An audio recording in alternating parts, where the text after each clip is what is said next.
Hinamak na manugang. Kabanata 816 Hobby, sa tingin mo, haharapin ba ni Dixon Rong ang bata sa aking sinapupunan? Namumula ang mga mata ni Jane Lewis at mukhang takot na takot. Sumakit ang puso ni Alex Dixon at niyakap niya ito at sinabing, Mrs., kasalanan ko naman sa pagkakataong ito, hindi kita naprotektahan ng mabuti, I swear from now on, I will not let anyone hurt you again. Lumapit si Jane Lewis sa kanyang mga bisig at humikbi, maaari nila akong harapin, ngunit kapag iniisip ko kung paano nila ako huhukayin at ang iyong anak at tadtarin sila ng tinadtad na karne para pakainin ang mga aso, natatakot akong kamatayan. Ngayon lang, binangungot ako, na naginip ako na bumalik si Mark Lewis at sinabing tadtarin niya ang anak ko para maging minced meat, hindi ba siya mula sa pamilya Lewis? Bakit ngayon siya naging malupit? Napabuntong hininga si Alex Dixon at hinaplos ang buhok ng asawa, duguan ang mga mata niya. Sa pagkakataong ito, kailangan niyang protektahan ng mabuti ang kanyang asawa. Ibinaba ni Alex Dixon ang kanyang ulo at sinabing, Asawa, ipinapangako ko sa iyo na hindi na magkakaroon ng pagkakataong saktan ka muli ni Dixon Rong. Nangako siya, nang iangat ni Alex Dixon ang kanyang ulo, may bakas ng pagpatay na layunin ang sumilay sa kanyang mga mata. Matapos matulog kasama ang kanyang asawa, tumayo si Alex Dixon at lumabas ng silid. Nakita niya si Albert Lewis na naghihintay sa pintuan, pinagsalikop ang kanyang mga kamay na may pag-aalala. Tanong niya, Dad, hinahanap mo ako? Alex, ay. Napatingin sa kanya si Albert Lewis at napabuntong hininga. Alex, hindi ko akalain na magiging ganito si Mark Lewis. Lagi kong iniisip na iniwan nila si Jinling para makaiwas sa utang, pero sinong mag-aakala na babalik siya at aatakihin si Jane? Dad, people change. Tama ka, sabi ni Alex Dixon. Tulad ng kanyang pinsan na si Dixon Rong, bagamat dating miyembro ng pamilya Lewis si Mark Lewis, naging demonyo na siya ngayon at walang pakialam sa pamilya. Ay, iniisip ko kung kumusta na ngayon si Kuya Liu Mingfeng, at kung ano ang nangyari sa kanila. Isang mahabang buntong hininga ang pinakawalan ni Albert Lewis, mula nang bumalik ang kanyang anak na babae at sinabi sa kanya na ang kidnapper ay si Mark Lewis. Siya ay sabik na hindi man lang makakain. Itinaas ni Albert Lewis ang kanyang ulo at sinabing, Alex, alam kong kinamumuhian mo si Mark Lewis, at ayaw ko siyang pakawalan. Ngunit dahil pumangit na si Mark Lewis, gusto ko pa ring malaman ang tungkol sa aking kuya, Liu Mingfeng, at ang iba pa. Dad, I understand, I will definitely find out if I have the chance. Tuma-NGO si Alex Dixon, pero Mark Lewis, kung buhay pa siya, hindi ko siya pakakawalan. Tumango si Albert Lewis nang walang sinasabi. Ang magawa ang isang bagay na maaaring makapinsala sa kanyang anak na babae ay isa ng gawa ng isang hayop. Tumalikod si Alex Dixon at bumaba. Ang dahilan kung bakit siya pumayag kay Albert Lewis ay dahil naiintindihan niya ang damdamin ng biyenan. Ang isa sa kanila ay ang kanyang kapatid sa dugo, at ang isa ay ang kanyang anak na babae. Higit pa rito, karaniwang tapat ang biyenan, kahit na gumawa siya ng malinaw na linya sa pagitan nila ni Liu Mingfeng, gusto pa rin niyang maunawaan ang sitwasyon ng kanyang kapatid. Katulad niya at ni Dixon Rong, gusto talaga ni Alex Dixon na patayin si Dixon Rong, ngunit sa proteksyon ng kanyang bloodline, wala siyang magawa sa kanya. Gayunpaman, hindi ibig sabihin na hindi siya makagalaw ay hindi na siya kikilos. Lumabas si Alex Dixon ng villa na may taimtim na mukha at tinawag sina Han Yun at Chin Lei. Ngayong 10:00 ng gabi, tumawag ng ilang tao at sumama sa akin sa isang lugar na tinatawag na Lins Villa sa Yuhua District ng Yan Capital. Kahit sino man yun, banta na ito sa buhay ng kanyang asawa at anak, kailangan niyang alisin ang mga ito. Madilim ang gabi, nakainom na si Jane Lewis ng gamot at nakatulog sa pagod. Sa oras na ito, malumanay na binuksan ni Alex Dixon ang pinto at madaling tumalon sa dingding ng villa na parang isang paglilinis na unggoy, tumalon siya at pumunta sa labas ng back door ng villa. Sa labas ng pinto sa likod ng villa ay isang eskinita. Sa oras na ito, mayroong 12 ng mga itim na anino na nakatayo sa eskinita, lahat sila ay nakasuot ng itim na damit at natatakpan ng itim na tela ang kanilang mga mukha, tanging mga mata lang nila ang nakalabas. Nang makita si Alex Dixon na tumalon pababa, isa sa manipis na itim na anino ang lumakad at malamig na sinabi. Boss Dixon, handa na ang lahat, Hindi natatakpan ng masikip na itim na suit ang kanyang hubog na katawan, si Ding Ching yun. Tuma-ngo si Alex Dixon na may madilim na mukha at sumulyap sa karamihan. Tinawag niya ang mga taong ito sa araw para ipaalam sa kanila. Isang matangkad at matipunong itim na anino sa tabi niya ang sumigaw, "Eldest senior brother, gusto mo bang dumami ang tao? Tatawagin ko ang mga subordinate ko mula sa Dragon Sky Group, huwag kang mag-alala, tiyak na sikreto nila ito." Hindi na kailangan, umiling si Alex Dixon, ang bilang ay sapat na. Ang mga taong ito ay lubos na nagagawang makitungo kay Dixon Rong ng mag-isa. Kung mas maraming tao doon, mas madali itong makaakit ng pansin. Nagmaneho si Ding Ching ng van at binuksan ang pinto. Ang itim na van ay binago, may dalawang hanay ng mahabang bangko sa loob at may nakasabit na rack ng armas sa pintuan ng trunk, mayroong ilang mabibigat na itim na armas at maging isang machine gun tower. Makalipas ang 20 minuto, tahimik na nagmaneho ang itim na van patungo sa Jade Flower District ng Yan Capital.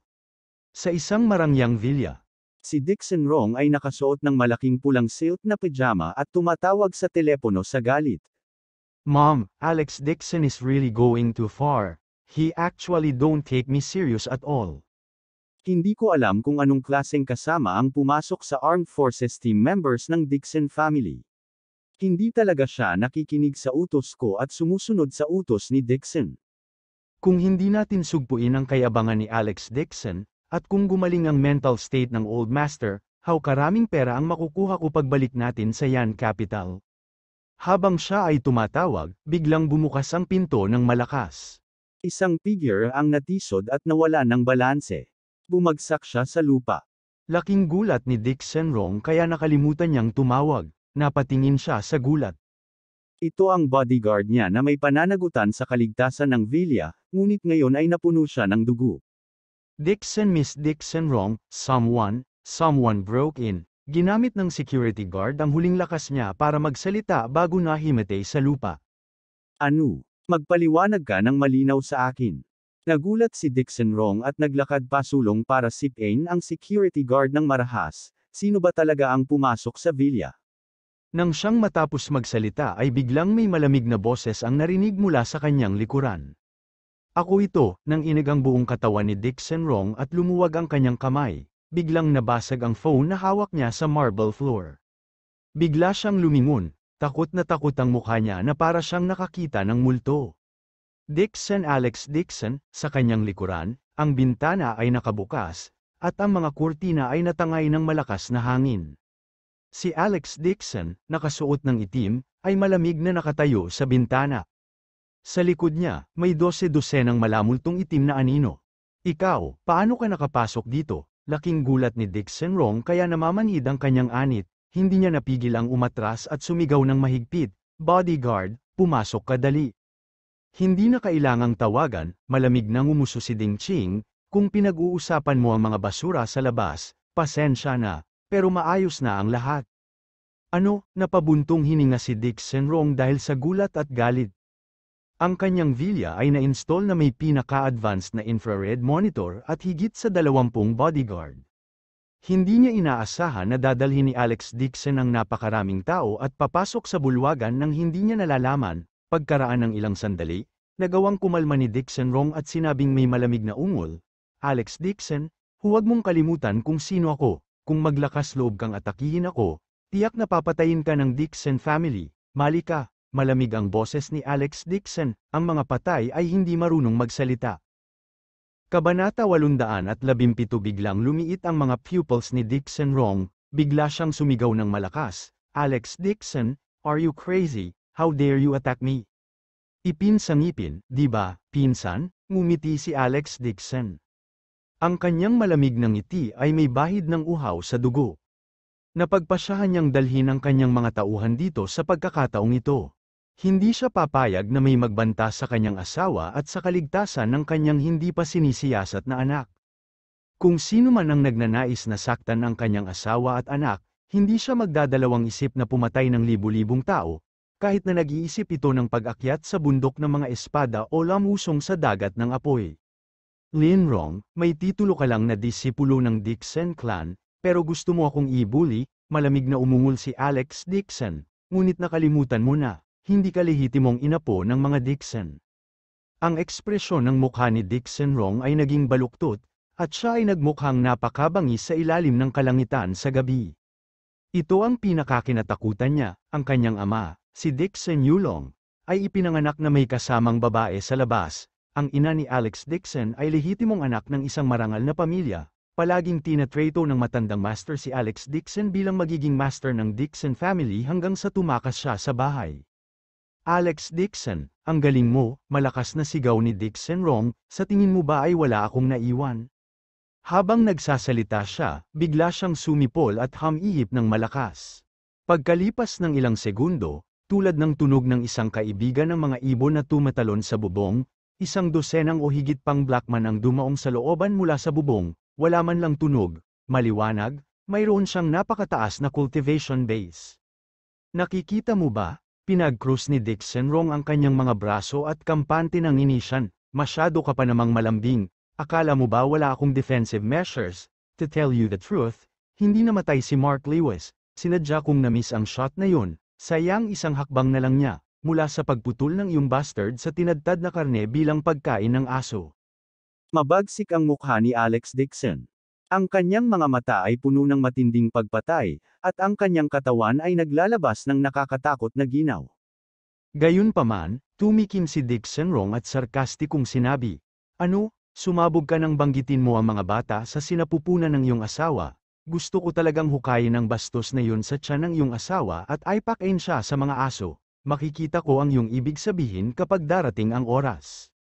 Lin Rong, nililigawan mo si kamatayan. Naglabas si Alex Dixon ng ilang salita mula sa pagitan ng kanyang mga ngipin, unti-unting lumakas ang balak na pagpatay sa kanyang mga mata. Hindi pinansin ni Dixon Rong at ni Nishan, "I just want to say, don't think that I'm afraid of you. These people are specially used to deal with you, their skills are not much worse than yours." Ang mga blackman na ito ay pawang mga assassin na sinanay ni Q Fei. Pagkatapos ng maingat na pagsasanay, handa silang labanan si Alex Dixon sa panahon ng kanilang lakas sa pakikipaglaban. May dahilan din siya para protektahan si Mark Lewis. Kakayanin ni Alex Dixon ang isang Mark Lewis, ngunit ang mga kakayahan ng blackman na ito ay hindi maayos ng kay Mark Lewis. Gaano man kalakas si Alex Dixon, sa isang sitwasyon kung saan siya ay mas marami, napakahirap para sa kanya na makatakas ng hindi nasaktan. "Atake, patayin mo siya." Malamig na saway ni Dixon Rong at mabangis na iwinagayway ang kanyang kamay, isang malamig na kislap ang sumilay sa kanyang mga mata. Matagal na niyang gustong patayin si Alex Dixon, itong tinik sa tagiliran niya. Ngunit dahil sa mga alituntunin ng pamilya ni Dixon hindi niya ito magawa ng lantaran. Dahil hinanap siya ng batang ito, isa itong gininto ang pagkakataong ipinagkaloob ng langit. "Atake!" Sumigaw si Chin Lei sa malalim na boses at sumugod kasama ang kanyang mga tauhan. Puff, puff, mayroong ilang mga muffled na tunog. "Mag-ingat kayong lahat, silencer," malamig na saway ni Ding Ching. Ang blackman, na nasa labas ng bakuran, ay sumugod na, ilang tao ang naglabas ng kanilang mga baril. Ang mga baril na ito ay nilagyan ng mga silencer, kahit na sila ay binaril ng sabay, hindi ito magiging sanhi ng maraming kaguluhan. Bang, bang, lumipad ang mga bala sa lahat ng dako sa bulwagan at tumama sa chandelier. Nabasag ng malakas ang chandelier. Ang mga kasangkapan ay nawasak ng mga bala, ang isang hanay ng mga butas ng bala ay nilikha din sa dingding, nagkalat ang puting abo kung saan-saan. Si Dixon Rong ay nanunuya noong una, ngunit sa isang kisap mata, napagtanto niyang may hindi tama. Kahit na ang blackman, na sinanay ni Q Fei, ay may mahusay na mga kasanayan at nilagyan ng isang silencer na sandata, at pinigilan ang kanyang mga kalaban sa mga numero, hindi siya nagtagumpay. Kung tungkol sa 12 ng mga tao na dinala ni Alex Dixon, ang kanilang mga kasanayan sa pakikipaglaban ay nakakatakot, at ang kanilang mga pag-atake ay tumpak at walang awa. Ang mga taong ito ay nakikipaglaban sa ulan ng mga bala, ngunit hindi sila nasugatan. Hindi maiwasan ni Dixon Rong na mamaatla sa takot, bakit ang lakas ng brat na ito ay nakakatakot ngayon? "Tigilan mo sila, barilin mo," mabangis niyang saway, ngunit siya mismo ay tumalikod at tumakbo palabas ng pinto. Nang isang hakbang pasulong si Dixon Rong, isang mahinang boses ang biglang tumunog sa kanyang likuran. Lin Rong, saan mo gustong pumunta? Ang anit ni Dixon Rong ay agad na naging manhid at ang kanyang isip ay nablangko sa gulat. Si Alex Dixon ang nasa likod niya.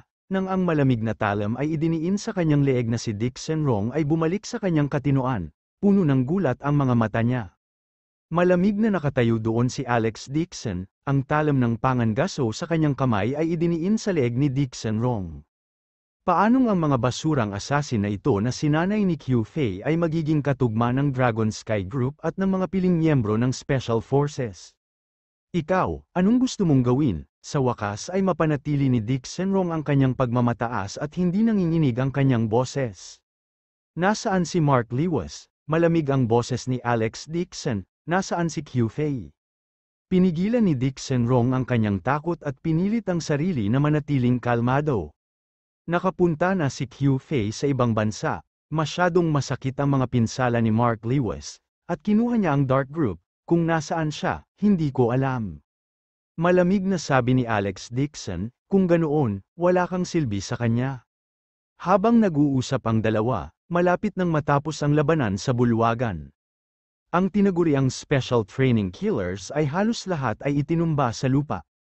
Tulad ng para sa Black Man, na dinala ni Alex Dixon, hindi hihigit sa 2 o 3 sa mga miyembro ng kanyang club ang nasugatan, ang isa sa mga miyembro ng kanyang club ay nabalian ng paa ng ligaw na bala, at ang iba ay ligtas at maayos.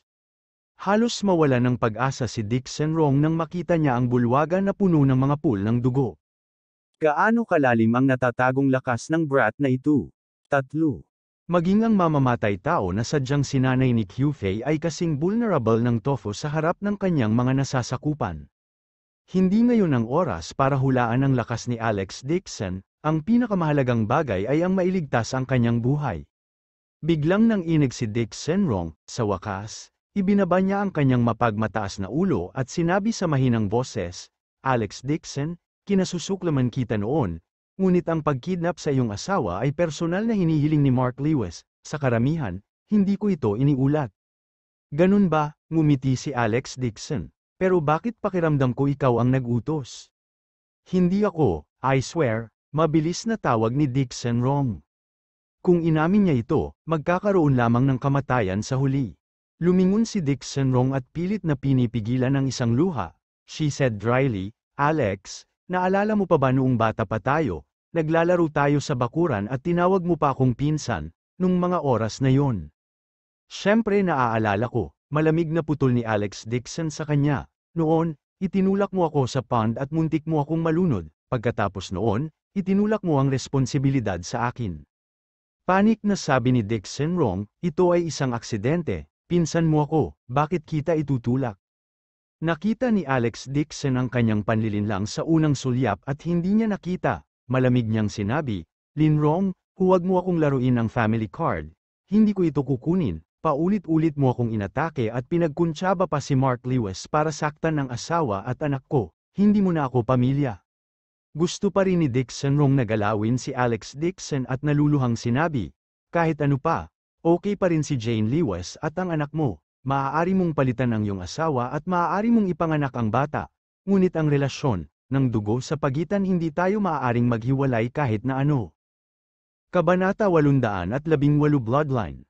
Ngumisi si Alex Dixon at biglang hinawakan ang buhok ni Dixon Rong at binigyan siya ng isang malakas na sampal. Ikaw ay isang makamandag na ahas na may malamig na dugo. Hindi ka kwalipikadong makipag-usap sa akin tungkol sa bloodline. Sumigaw si Dixon Rong at bumagsak sa lupa, namumula ang mukha niya sa sakit. Hindi siya makapaniwala na sinampal talaga siya ni Alex Dixon. Sa pagtingin sa malamig na Alex Dixon sa kanyang harapan, sa wakas ay nakaramdam ng takot si Dixon Rong sa unang pagkakataon sa kanyang buhay, bumagsak siya sa lupa at umiyak. Alex Dixon, kasalanan ko ang lahat kung bakit kinulam ako ni Qiu Fei noon. Ngayon alam ko na ang pagkakamali ko, pinsan mo ako, hindi mo ako ma-attack. Si Alex Dixon ay nanatiling hindi natinag, sarkastikong sabi niya, nagkakamali ka ba talaga? Alam ko ang pagkakamali ko, hanggat binitawan mo ako sa pagkakataong ito, pag-iisipan ko ito, Natuwa si Dick Senrong sa kanyang puso at agad na napaluhod at buong lakas na nangako. Ayaw niyang mamatay, hanggat makaalis siya sa lugar na ito, magkakaroon siya ng pagkakataong makapaghiganti muli. Malamig na sabi ni Alex Dixon, kung gayon nasaan ang iyong kasalanan sa pag-amin sa iyong pagkakamali. Natigilan si Dick Senrong at agad na bumalik sa kanyang katinoan. Kinagat niya ang kanyang mga ngipin at itinaas ang kanyang palad upang sampilan ang napakagandang mukha. Binubuksan ito mula sa kaliwa hanggang kanina.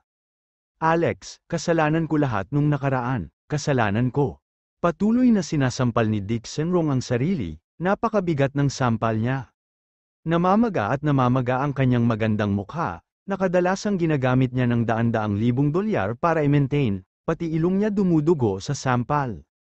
Sa gitna ng malinaw na tunog ng isang sampal, tumingin si Alex Dixon mula sa itaas at bahagyang tumingin sa kanya. Ang babaeng ito ay walang awa at walang awa sa iba, hindi niya inaasahan na magiging malupit din ito sa kanya. Sinampal ni Dick Senrong ang sarili ng 12-dosenang beses sa isang hininga, at ang kanyang mukha ay napuno ng dugo. Nakakaawa siyang lumuhod sa harap ni Alex Dixon at nagmamakaawa sa kanya na may luha sa mukha. Alex, hayaan mo akong mabuhay, alam kong mali ako, pagkatapos kong bumalik, tiyak na pupunta ako sa ibang bansa at hindi na muling magpapakita sa iyong harapan. Malumanay na sabi ni Alex Dixon, tapos ka na ba? Nagulat si Dick Senrong, gusto mo ba akong bitawan? Dahil tapos na ang laban, lumaban tayo. Tumalikod si Alex Dixon at malamig na sinaway ni Ding Ching.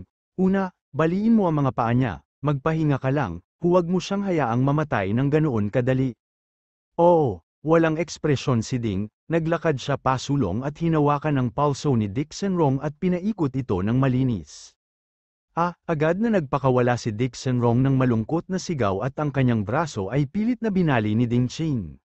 Nagbingi-bingihan si Ding Ching at muling gumamit ng kamay na kutsilyo para putulin ang guya ni Dick Senrong. Agad na naputol ang tibia bone, si Dick Senrong ay nasa labis na sakit na tumulo ang mga luha na parang baliw, nawalan siya ng kontrol sa sarili at ang mga hiyaw niya ay yumanig sa langit. Hindi niya inaasahan na noong siya ay binugbog at napaluhod ngayon, talagang may pusong bato si Alex Dixon at hindi siya natinag. Siya ay ganap na nasayang ang kanyang mga pagsisikap sa plano ng pag-aalay ng sarili ngayon lamang. Walang ekspresyon ng mukha ni Alex Dixon nang marinig niya ang sigaw ni Dick Senrong.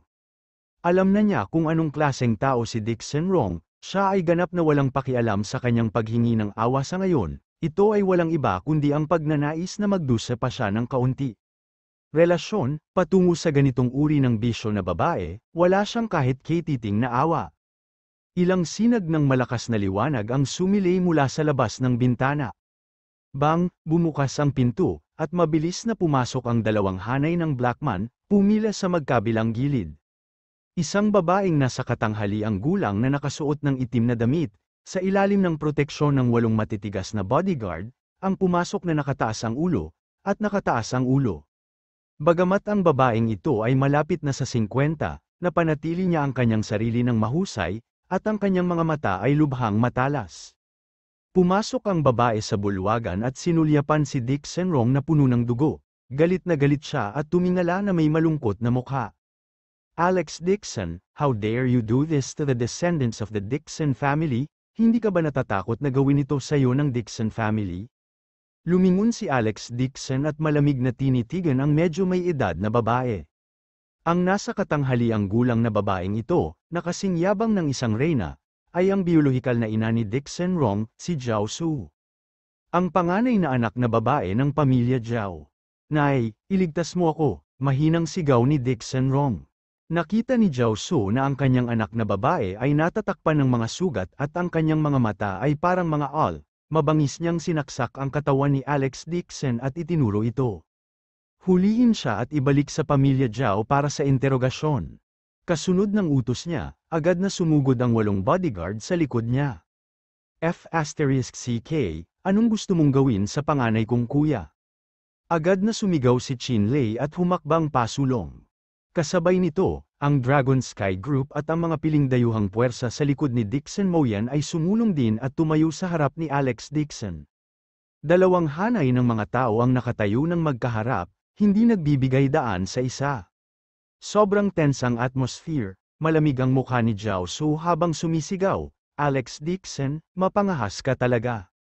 Lagi akong masungit, malamig na ngumuso si Alex Dixon, at saka, hindi ka miyembro ng Dixon family, this is an internal matter of the Dixon clan, you have no right to interfere. Galit na galit si Jiao Su kaya naging berde ang kanyang mukha, mabangis niyang sinabi, kahit ano paman, minsan ay tiyahin mo ako, kung maglakas loob kang saktan ang aking anak, tiyak na hindi kita hahayaang makalabas ng villa na ito ng buhay. Ang labas ay puno ng mga tao mula sa pamilya Jiao, napapalibutan na nila ang villa mula sa 3 layer sa loob at 3 layer sa labas. Basta siya ang nag-utos ay agad siyang sumugod sa villa. Panunuya ni Alex Dixon, don't forget, paano ka napatalsik sa Dixon family, ang babaeng hindi marunong kumilos ay hindi karapat-dapat banggitin ang Dixon family. 3. Bahagyang nagbago ang ekspresyon ni Jiao Su, at isang bakas ng galit ang sumilay sa kanyang mga mata. Paimpol nitong tinatapakan ang masakit niyang paa. Noon, hiwalay na sila ni Dixon Yulong sa isa't isa, nakahanap si Dixon Yulong ng bagong kasosyo sa US, at hindi siya handang matalo, nakipagkasundo din siya sa isa pang malaking shot sa bansa. Nang maglaon, may nangyari, at pinalayas siya ng Dixon clan. Kung hindi, sa yaman at kapangyarihan ng Dixon clan, hindi niya hihiwalay-layan si Dixon Yulong kahit anong mangyari. Alex Dixon, I will tell you one more time, bitawan mo agad ang anak ko. Si Jiao Su ay hindi rin vegetarian, malamig niyang utos sa mga bodyguard na nasa tabi niya. Tuma NGO ang bodyguard, kinuha ang walkie-talkie at nagsalita ng ilang salita. Kaagad, isang itim na pulutong ng mga tao ang lumitaw sa labas ng bintana, may ilang black man din ang lumabas mula sa kanilang bintana, itinutok niya ang kanyang sandata sa gitna ng bulwagan. Bamantong hininga si Jiao Su, I don't care how capable you are, napaligiran na ng mga tao ko ang villa, kung ayaw mong matabyunan ng mga butas, hayaan mo agad ang anak ko.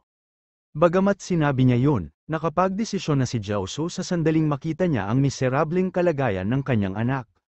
Hanggat nailigtas niya ang kanyang anak, agad niyang ibibigay ang utos na patayin si Alex Dixon at ang lahat ng mga taong ito sa villa. Nanlamig ang mukha ni Han Yun, at nakabantay siya. Kahit na ang mga taong dinala ni Alex Dixon ay pawang mga elite, napakarami sa kanila, at napapaligiran sila mula sa lahat ng direksyon. Bilang karagdagan sa mga armas sa kanilang mga kamay, sa ilalim ng ulan ng mga bala at bala, napakahirap para sa walang mga casualty. Si Qin Lei ay may solemn ding ekspresyon habang siya ay nagbabantay na tumingin sa kanyang paligid. Halos hindi niya maprotektahan ang kanyang sarili, ngunit ang mga miyembro ng Dragon Sky Group na dinala niya ay pawang mga eksperto sa mga eksperto, gayunpaman, sa ilalim ng gayong mahigpit na pagkubkob, tiyak na may mga taong masasaktan o mamamatay. Tanging ang ekspresyon ni Alex Dixon ang nanatiling hindi nagbabago at malamig. Sigurado si Jiao Su na siya ang nasa tuktok na pwesto, kumpiyansa siyang ngumiti at sinabi sa malumanay na tono, Alex Dixon, kahit may ginawa sa'yo si Dixon wrong, pinsan mo pa rin siya, hayaan mo na siya, kung may hindi maiintindihan, bababa ako at aayusin mo ito. Habang nagsasalita siya ay bigla siyang nakaramdam ng kiti sa kanyang katawan, parang may gumagalaw. Kabanata 819 bago pa makabawi si Jiao Su, nakaramdam siya ng malamig na sensasyon sa likod ng kanyang leeg. Nang makita niya ang babaeng nakaitim na nakatayo sa tabi ni Alex Dixon, sinabi niya sa walang emosyong tono. You better not move, or else mahihiwalay ang ulo mo sa katawan mo. Natakot si Jiao Su at nanlamig ang kanyang leeg.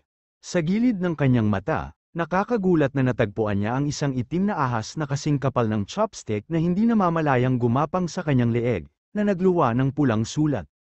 Ang ekspresyon ni Jiao Su ay lubhang nagbago, at ang kanyang sigaw ay yumanig sa kalangitan. Hindi, mayroong higit sa isa. Sa ilalim ng kanyang mga paa, higit sa 100 makamandag na ahas ang aktwal na gumapang palabas mula sa lahat ng direksyon, na nakapalibot sa kanya sa gitna. Ang nakakatakot na eksenang ito ay naging sanhi ng manhid ng anit ni Jiao Su, at ang mga alon ng takot ay gumapang sa kanyang likod. Kahit na si Jiao Su ay may karanasan at may kaalaman, sa sandaling ito, hindi niya maiwasang makaramdam ng lamig sa kanyang likuran. Gayunpaman, anak pa rin siya ng Zhao family kung tutuusin. Pinilit niyang manatiling kalmado at malamig na sinabi, Alex Dixon, papatayin mo rin ba ako, kahit na Dixon ang apelyido mo? Hindi hahayaan ng pamilya Zhao na mapahinga ang bagay na ito. Malamig na sabi ni Alex Dixon, kahit sino man yun, basta't lumalabag ito sa aking bawal, mapaparusahan sila ng naaayon. Pagkasabi noon ay itinaas niya ang kanyang paa at tinapakan ang kanang braso ni Dixon Rong. Bitak, kasabay ng malutong na tunog, si Dixon Rong ay nagpakawala ng matinis na sigaw at nahimatay sa sakit. Dixon mo, yon, halos lumuwa ang mga mata ni Zhao Su sa kanilang mga socket, kinagat niya ang kanyang mga ngipin ng husto, at ang hangarin sa pagpatay ay lumabas sa kanyang mga mata. Si Alex Dixon ay talagang naglakas loob na salakayin ang kanyang anak na babae sa harap niya mismo. Hindi lang niya ito sineseryoso, hinamon pa niya ang pangangasiwa ng kanyang Zhao family. Tara na, hindi man lang tumingin si Alex Dixon kay Zhao Su bago tumalikod at lumabas ng pinto. Ang sipa na yun ngayon ay dumarating na dumurog sa buong kanang braso ni Dixon Rong, ang kanyang mga meridian ay nasira lahat. Kahit na agad itong gamutin ni Dixon Rong at matagpuan ang pinakamahusay na doktor na mag-diagnose gumamot dito, ang kanang braso ay lubusang baldado pa rin. Ang mga nang-ahas na hawakan ang kanyang ilalim na linya ay dapat magbayad ng kaukulang presyo. Malamig nang umuso si Ding Qing at ikinaway ang kanyang kamay, inutusan ng makamandag na ahas na gumapang pababa mula sa katawan ni Zhao Su. Siya ay isang dalubhasa na magaling sa paggamit ng go at pagtataboy ng mga ahas. Ngayon pa lang, palihim niyang inutusan ang makamandag na ahas na umakyat sa leeg ni Zhao Su, ito ay isang piraso ng cake. Tiningnan ni Zhao Su ang kanyang anak na puno ng dugo, ang kanyang puso ay labis na nasaktan, ngunit sa parehong oras, siya ay napuno ng puot.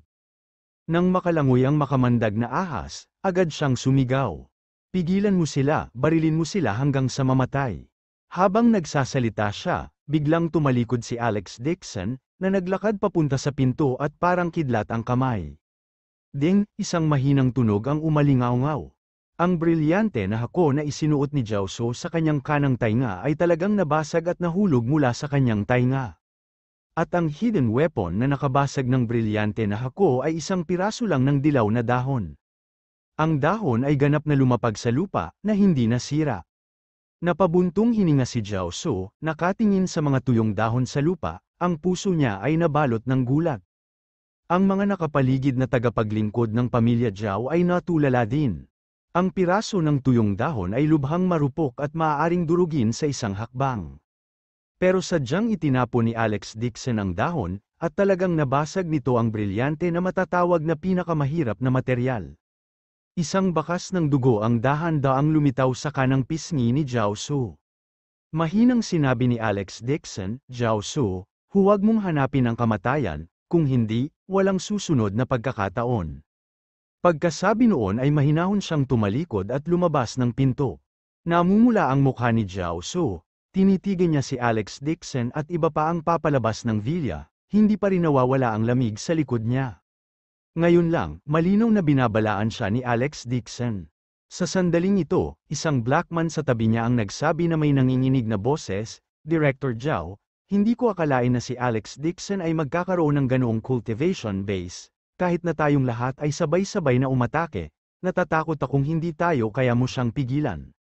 Sampal, biglang tumalikod si Zhao Su at ginamit ang lahat ng lakas sa kanyang katawan para sampilan siya ng marahas habang pinapagalitan siya sa isang mahigpit na boses.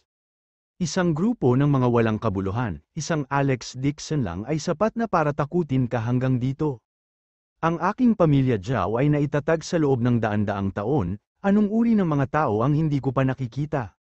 Nang matapos siyang magsalita, lumingon siya at bahagyang tumitig sa direksyon kung saan umalis si Alex Dixon, nakitang-kita sa kanyang mga mata ang hanggarang patayin. May tao, imbestigahan mo ang mga kamag-anak ni Alex Dixon para sa akin, alamin ang lahat tungkol sa listahan ng pangalan, hindi ako naniniwala na wala siyang anumang pagkukulang. Upang maglakas loob na gawin ang ganoong bagay sa kanyang anak, ang Dixon na ito ay sadyang masyadong mayabang. Dapat niyang bayaran si Alex Dixon gamit ang dugo para sa utang ng dugo ng pagkapilay ng braso ng kanyang anak. Nagdala si Alex Dixon ng isang grupo ng mga tao at lumabas sa pangunahing pintuan ng villa. Ang looban ay napuno ng mga anino, mayroong daan-daang Zhao family servants na nakahiga sa pagtambang, ngunit wala sa kanila ang nang-ahas na kumilos ng mag-isa.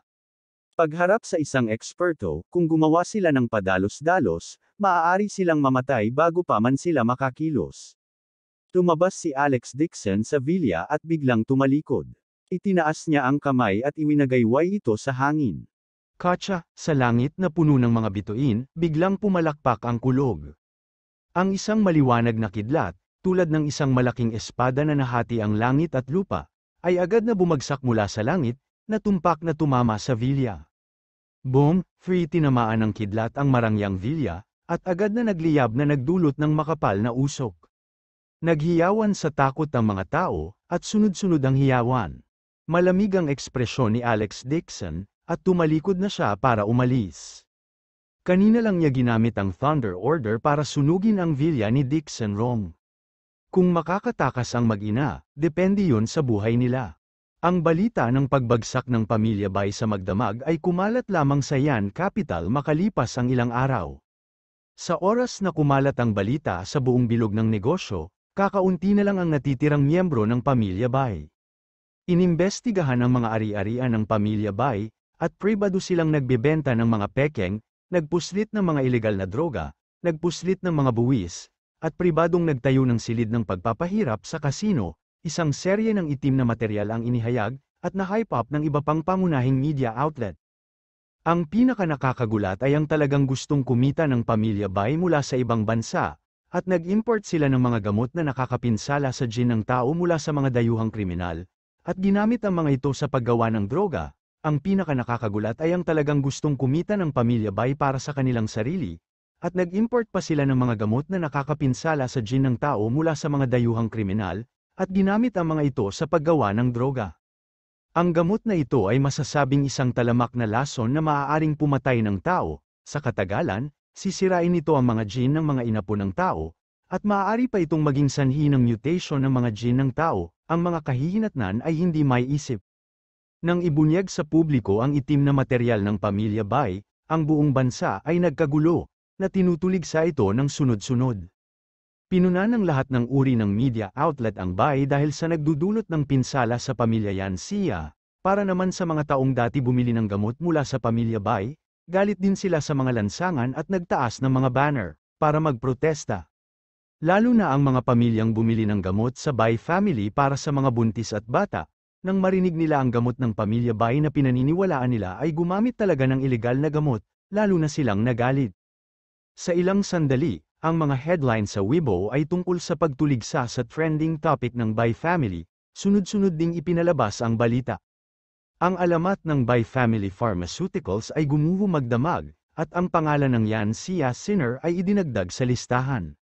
Gayunpaman, ang lahat ay pinapagalitan ang Bai family, sila rin ay napaka-curious. Ang kayamanan ng pamilya Bai ay nasa tuktok ng bansa, ngunit mayroon talagang isang tao na maaaring pabagsakin ang pamilya Bai, at kahit na mahukay ang sikreto ng pamilya Bai, makikita na ang taong ito ay hindi karaniwan. Ngunit sino ang may pambihirang kakayahan na maaaring magpabagsak sa pamilya Bai? Nagsimulang manghula ang lahat, ngunit walang sino man sa kanila ang makahuhula kung sino ang misteryosong taong ito. Mabilis na kinuha ng mga kaukulang departamento ang lahat ng ari-arian ng pamilya Bai, at karamihan sa mga ito ay ginamit para sa mga biktima. Ang mga miyembro ng pamilya Bai na lumahok sa iligal na nangyayari ay dinala sa bilangguan at patuloy na nagtatanong, ngunit naghihintay sa kanila sa huli ay ang matinding parusa ng batas. Habang ang buong bansa ay naalarma sa pamilya Bai, si Alex Dixon ay pawis na pawis, nasa kusina siya at naghahanda ng gamot para sa pagbubuntis ng asawa. Kabanata 820 Nagkaroon ng maraming opinyon ng publiko sa internet, sinusubukang malaman kung sino ang malaking shot na bumagsak sa Bai family. Ang tunay na big shot, sa kabilang banda, ay hindi man lang nagkaroon ng interes na basahin ang trending page. Gusto lang niyang samahan ang kanyang asawa. Asawa, nakainom na ako ng gamot ko. Dinala ni Alex Dixon ang isang mangkok ng gamot sa silid at iniabot ito kay Jane Lee Wes. Kumpara noong mga nakaraang araw, mas maganda ang kutis ni Jane Lee Wes at mamula-mula ang pisngi. Dito, sa ilalim ng maingat na pangangalaga ni Alex Dixon, siya ay talagang nakakuha ng isang bilog na taba. Umupo si Jane Lewis sa kama at kinuha ang mangkok ng gamot na may masayang ekspresyon. Sabi niya, "Hubby, hulaan mo kung lalaki o babae ang bata sa tiyan ko." Hindi mahalaga kung ito ay isang lalaki o isang babae, ngumiti si Alex Dixon at sinabing, "Anyway, hindi lang isang anak ang mayroon ka, pagdating ng oras, manganak ka ng isang grupo ng mga bata at palibutan kami, araw-araw. Sa tingin mo ba baboy ako, mangganganak ka kung kailan mo gusto?" Namula si Jane Lewis at inabot siya para hampasin siya. Ayaw itong iwasan ni Alex Dixon, ngumiti siya at hinayaan siyang kumilos ng spoiled sa kanya. Sa kanyang husay sa medisina, madali niyang nasabi ang kasarian ng fetus sa sinapupunan ng kanyang asawa. Ngunit ayaw itong makita ni Alex Dixon, sa kanya, lalaki man o babae, hindi mahalaga, ito ay ang pagkikristol ng pagmamahalan nila ni Jane Lewis. Sa ilang araw na nasa bahay si Jane Lewis, nakakagulat na maayos ang relasyon ng dalawa. Lalo na nang magdusa si Helena, pinigilan niya ang sarili sa bahay at hindi nang ahas na magalit at bugbugin si Alex Dixon tulad ng dati. Nang walang hadlang sa kanyang biyenan, mabilis na umunlad ang relasyon ng dalawa at naging mas malalim ang relasyon ng mag-asawa. Tulad ng buong bansa ay nagkakagulo at lahat ay pinapuna ang Bai family. Sa isang brick house sa slums ng Yan Capital, isang nasa katanghaliang gulang na babae na magulo ang buhok ay may hawak na stick at binubugbog ang isang kontrabida habang nagmumura.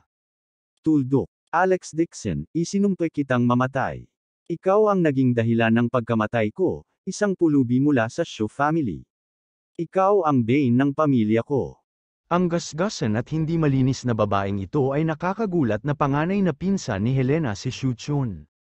Mula ng Itaboy ang matandang patriarch ng Shu family sa entablado at tinulungan ni Alex Dixon ang asawa na si Jane Lewis na maging patriarch ng Shu family, ang kanilang pamilya ay pinatalsik mula sa Shu family.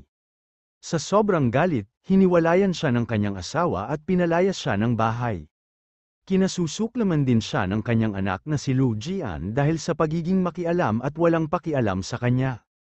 Araw-araw tumawag si Shu Chun ng tulong, ngunit hindi gumana ang lugar, napilitan siyang maghanap buhay at halos hindi nakahanap ng trabaho sa Yan Capital para maglinis ng bar. Sanay na siyang mamuhay ng isang mayamang asawa noon, bigla siyang naging mahirap, maaaring isipin ng isa ang malaking pagkakaiba sa kanyang kaisipan.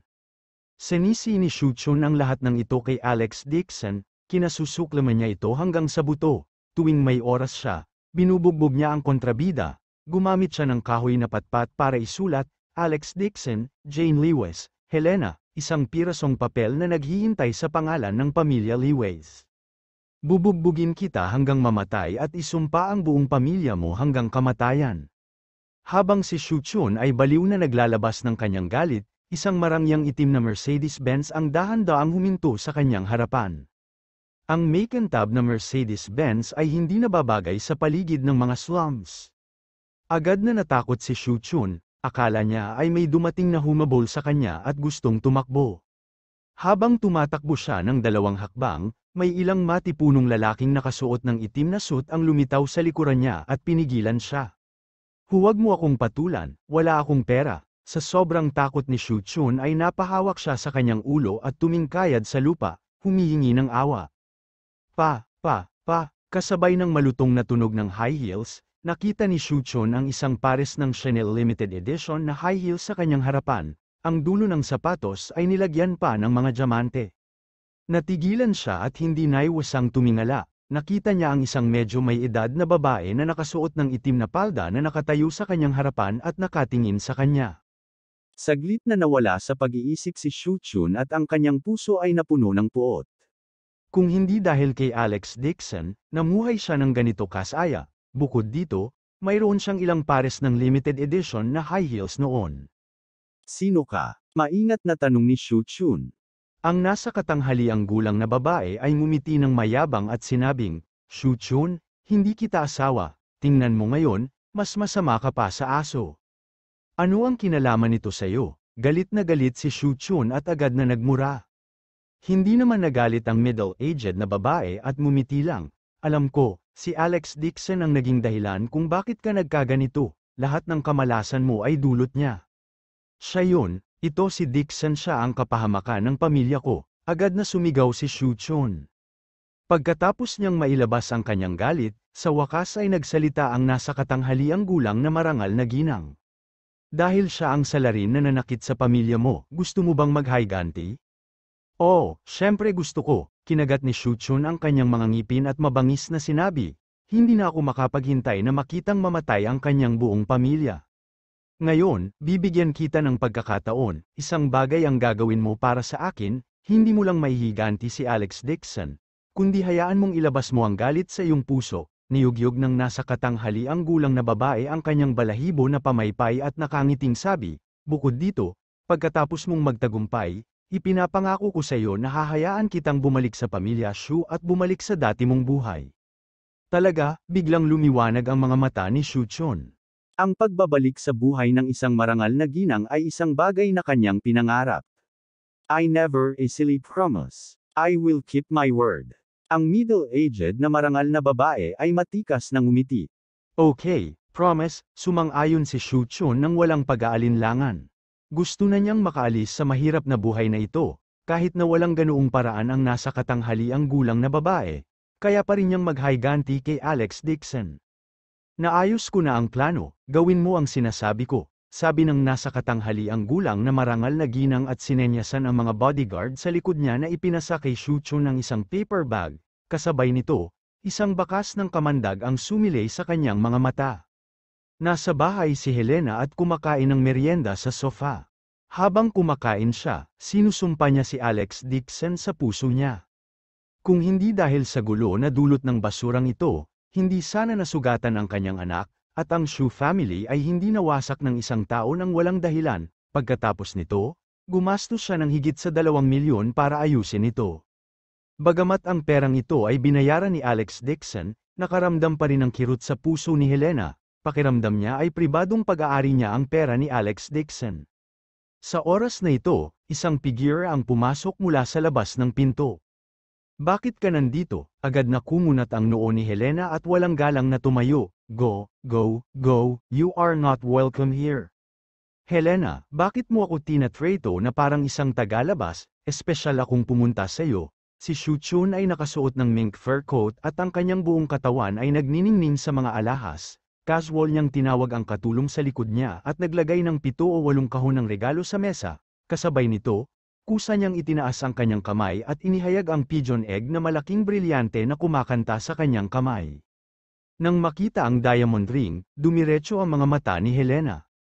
Nakita na niya ang pink na brilyante na ito noon sa TV at hindi bababa ito ng hindi bababa sa 1 milyon, nang inig ang puso niya nang makita yun, hindi niya inaasahan na talagang isusuot ito ni Shu Chun.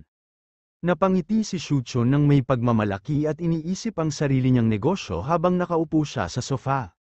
Shu Chun, ikaw, paano ka naging ganito, mayaman ka? Nagtatakang tanong kaagad ni Helena, hindi ka ba pinalayas sa pamilya Shu? Dalawa si Shu Chun ay nagsindi ng sigarilyo gamit ang isang puff at matikas na huminga habang sinasabing, nakikout ako sa pamilya ngunit nakilala ko ang isang big boss sa ibang bansa at yumaman muli. Si Helena ay labis na nagseselos at ang kanyang mga mata ay namumula. Ang moldita na matandang hag na ito ay tumapak sa kanya sa buong buhay niya at ngayon ay talagang umuwi siya sa kaluwalhatian at pinigilan siya. Ngumiti si Shu Chun at sinabing, sa totoo lang, maaari kang mamuhay ng katulad ko. Agad na nalungkot si Helena at sinabing, ilang dekadang gulang na ako, baka gusto mong hiwalayan ko si Albert Lewis. Siyempre hindi, tumawa si Shu Chun at sinabi, kilala ko ang malaking boss na ito, sa katunayan, gumagawa din siya ng mga kakaibang trabaho para sa isa pang mayaman, bata pa at mayaman ang mayaman na ito. Marami siyang mga ari-arian sa ibang bansa at gusto niya akong gawin, ipakilala mo siya sa isang asawa pagkatapos kong marinig ang kanyang kahilingan, naisip ko na ang iyong anak na babae ay nababagay sa iyo. Abangan ang susunod na kabanata.